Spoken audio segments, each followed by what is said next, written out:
अस्सलाम वालेकुम जी। Welcome back to my YouTube channel. अच्छा, अगर जब भी आप कोई किसी कंपनी का आप कोई शेयर परचेज करने का सोच रहे होते हैं और उसका फंडामेंटल एनालिसिस कर रहे होते हैं, तो उसमें सबसे पहली चीज़ या जो चीज़ें देखते हैं उनमें से एक जो है उसकी अर्निंग होती है कि उसने रिसेंट क्वार्टर्स में कितनी अर्निंग की है और पिछले ईयर्स में कितनी अर्निंग की है। अर्निंग पर शेयर वो आपको सिर्फ अर्निंग जो है ये बताती है कि ये कंपनी पॉजिटिव में भी जा रही है या नुकसान ही कर रही है। अगर पॉजिटिव में जा रही है तो फिर चांस है कि इसकी शेयर की प्राइस ऊपर जाएगी, वरना तो वो नीचे जाएगी। लेकिन अर्निंग जो है, सिर्फ अर्निंग को अगर आप देखें तो वो आपको ये नहीं बताती कि इस टाइम पे ये शेयर की जो करंट प्राइस है वो अंडर वैल्यूड है या ओवर वैल्यूड है, या ये मतलब फ्यूचर में ऊपर जाने वाला है शेयर या नीचे जाने वाला है। अगर एक्सटर्नल न्यूज़ वगैरह इसको अफेक्ट ना करें तो हम उसकी आइसोलेशन में हम इसको देख रहे हैं। तो उस चीज़ के लिए एक चीज़ होती है प्राइस टू अर्निंग रेशो, वो बहुत इंपॉर्टेंट है। प्राइस टू अर्निंग रेशो जो है वो इस तरह कैलकुलेट करते हैं कि आपकी जो लास्ट ईयर की इसकी अर्निंग है या लास्ट 4 क्वार्टर्स की अर्निंग आप उठा लें, तो उसको आप डिवाइड करते हैं शेयर की प्राइस से।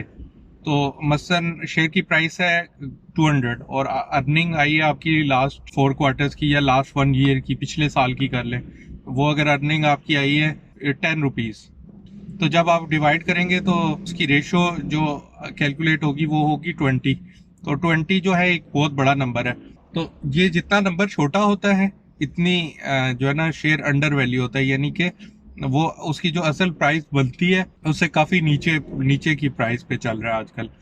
तो क्योंकि वो ज़्यादा अर्न करता है तो उसकी वैसे ज़्यादा होनी चाहिए, ये आप कह सकते हैं। इसी तरह अगर आप किसी शेयर की जो है एक प्राइस टू अर्निंग रेशो 5 है, मसलन उसकी 100 प्राइस है और 20 उसकी अर्निंग है, तो अगर उसको डिवाइड करेंगे तो फिर आपकी अर्निंग रेशो आएगी 5।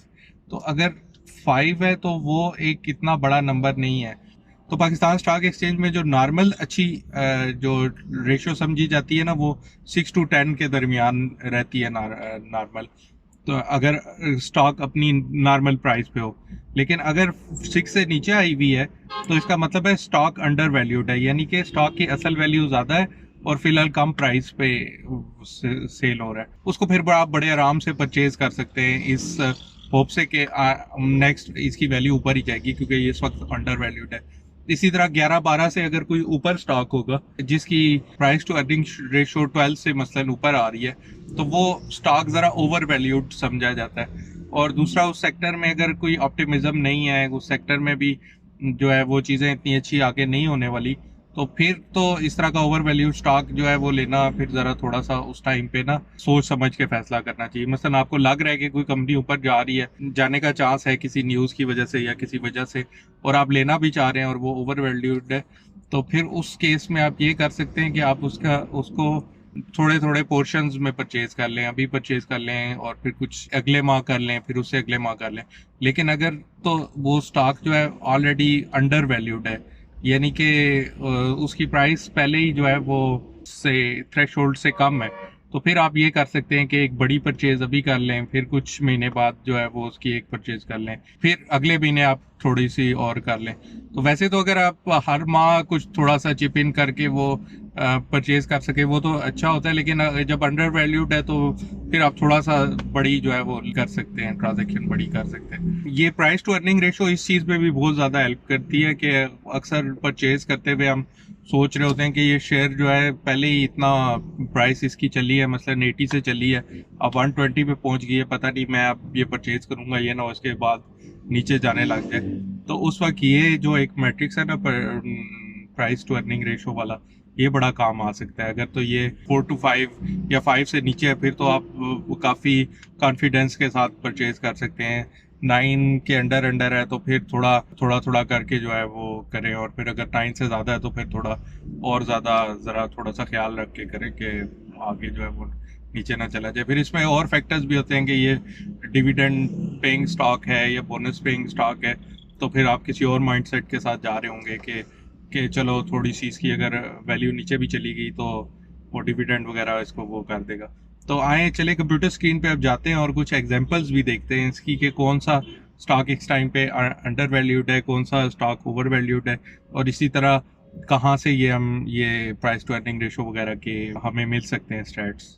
अच्छा, इसमें सबसे पहले एक अच्छी एग्जांपल देख लेते हैं अच्छे स्टॉक की। इसके लिए हम चले जाएंगे सरमाया.pk, SARMAAYA.pk पे। सरमाया में .pk में जाने के बाद आप स्टॉक्स के मेन्यू में जाके 2 डेज समरी को क्लिक कर सकते हैं। इधर जाके आप नीचे यहाँ पे जाएं और किसी भी एक स्टॉक को ना क्लिक करके उसमें चले जाएं। बाद में हम अपना सिंबल यहाँ पे चेंज कर लेंगे ऊपर।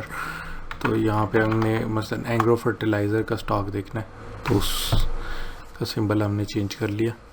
अब ये यहाँ पे नीचे आप करना शुरू कर देंगे स्क्रॉल, तो यहाँ पे ये वैल्यूएशंस के टेबल में ये आ गई प्राइस अर्निंग रेशो और अर्निंग पर शेयर उससे ऊपर। तो ये जैसा कि आप देख सकते हैं कि मसलन इसकी जो प्राइस है इस टाइम पे, करंट प्राइस वो 127 रुपये है, और इसकी जो last earning per share post हुई है वो 16 रुपीज़ है।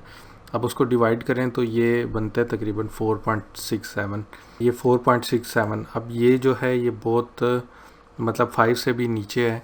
तो ये मतलब बहुत अच्छी एक प्राइस अर्निंग रेशो। इसका मतलब है कि स्टॉक अभी भी अंडर वैल्यूड है। देखें, पिछली दफ़ा ये 11 रुपये कर रहा था, अर्न कर रहा था, लेकिन इसकी जो स्टॉक की प्राइस थी वो भी 80 रुपये थी। तो उस लिहाज से ये 11 रुपये 6.66 आ रही थी। लेकिन इस दफ़ा जैसे ही इसने ज़्यादा अर्निंग पोस्ट की इसको लेटेस्ट क्वार्टर में, और इसके पिछले एक साल की 2023 की पूरे साल की जो वो अर्निंग पर शेयर है वो 16 रुपीज़ जैसे ही पोस्ट हुई तो इसकी प्राइस भी साथ बढ़ के ऊपर आ गई। लेकिन प्राइस के बढ़ने के बावजूद 80 से बढ़ के 127 पे आई हुई है आजकल इसकी प्राइस।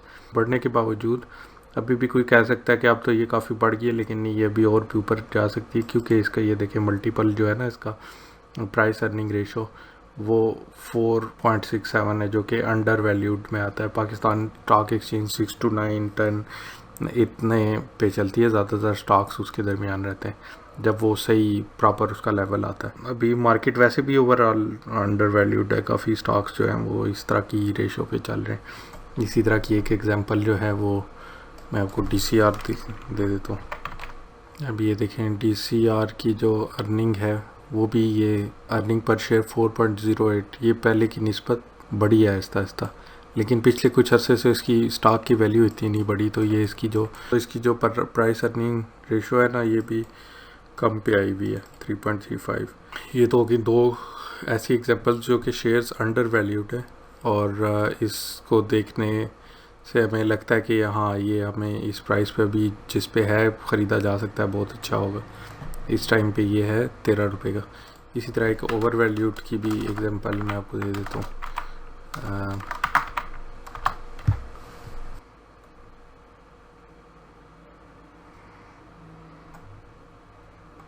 जैसे नेस्ले की लास्ट क्लोजिंग प्राइस जो थी वो 8300 रुपीज़ थी पर शेयर। तो इसका जो अर्निंग्स पर शेयर है वो 428 रुपीज़ है पिछले एक साल का। तो ये 8300 कहाँ और ये कहाँ, तो ये 16 के मल्टीपल पे चल रही है। ये इन्होंने भी देखे मार्क किया हुआ इसको बैड, तो 16 जो है वो काफ़ी ज़्यादा है। तो इसका मतलब है कि ये इस टाइम पे थोड़ा सा ओवर वैल्यूड है स्टॉक। तो आप वेट कर सकते हैं कि ये नीचे आए। तो जैसा कि आप ये भी देख सकते हैं, ये काफ़ी रैलीज़ करने के बाद, ये अपनी वैल्यू ऊपर करने के बाद यहाँ पे आया हुआ है। तो ये हो सकता है शायद आहिस्ता आहिस्ता थोड़ा नीचे आके अपनी जो नॉर्मल रेशियो 6 to 9 के दरमियान भी आने की कोशिश करे। तो वाकई ये जो अपनी प्राइस है वहाँ से बड़ा स्टीप ये ऊपर चढ़ा था, तो थोड़ा नीचे भी जा सकता है। तो ये वाकई वो ओवर वैल्यूड स्टॉक है। तो इस तरह आप देख सकते हैं कि करंटली कौन सा जो स्टॉक है इस टाइम पे वो ओवर वैल्यूड है और कौन सा अंडर वैल्यूड है। लेकिन ये सिर्फ एक इस रेशो पे नहीं चलना होता, अर्निंग भी देखनी होती है कि वो पिछले 5 साल की पॉजिटिव में ही है। फिर उसके बाद ये भी देखना होता है, प्राइस टू अर्निंग रेशो भी देखनी होती है। फिर उसके अलावा और बड़ी चीज़ें होती हैं जो आपने कंसिडर करनी होती हैं। तो वो आहिस्ता आहिस्ता और बाकी सब चीज़ों के बारे में भी मैं वीडियोस लेके आता रहूँगा। तो जैसा कि आपने देखा कि प्राइस टू अर्निंग रेशो एक काफ़ी इंपॉर्टेंट मैट्रिक्स है जिसकी बेस पे आप किसी भी कंपनी के फंडामेंटल्स को जज कर सकते हैं, लेकिन ये सिर्फ एक चीज़ नहीं है, इसके साथ और भी काफ़ी चीज़ें, मसलन पैग है और चीज़ें भी हैं। तो इसी तरह मुख्तलिफ चीज़ों के बारे में आगे वीडियोस लाता रहूँगा कि कौन कौन सी चीज़ें हमें देखनी चाहिए। अभी हमने अर्निंग की बात की, फिर प्राइस टू अर्निंग की बात की, फिर आगे हम पैग वगैरह और चीज़ें देख सकते हैं। तो इस चैनल को सब्सक्राइब कर लें, इंशाल्लाह इसी तरह की यूज़फुल इन्फॉर्मेशन मैं आपके लिए लेके आता रहूँगा। अगर आपको वीडियो पसंद आई हो तो hit thumbs up. Thanks for watching, see you in the next video.